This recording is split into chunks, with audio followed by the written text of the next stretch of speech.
Hello বন্ধুরা, কেমন আছো?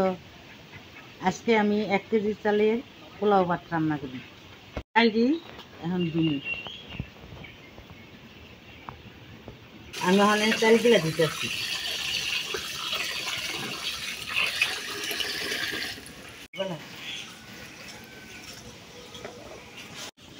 আমি সয়াবিন তেল দেখে সাধারণভাবে পোলাও ভাত রান্ধুন। আমি তেল দিতেছি। আমি যে গরম মশলা দিতেছি আর তেজপাতা দিতেছি।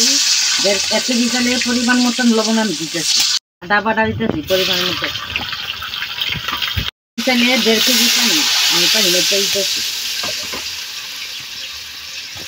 আমি অল্প একটু পোলাও ভাতের মধ্যে দুধ দিতেছি। 1.5 কেজি পানির লগে অল্প একটু দুধ দিয়ে পানিটা ফুটাইয়া তারপর আমি চাল দিতেছি।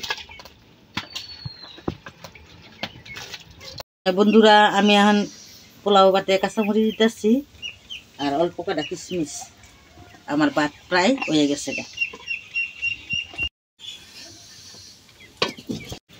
আমি এখানে পেঁয়াজ তেলে ভাজুন। তেলের মধ্যে পেঁয়াজ দিতেছি।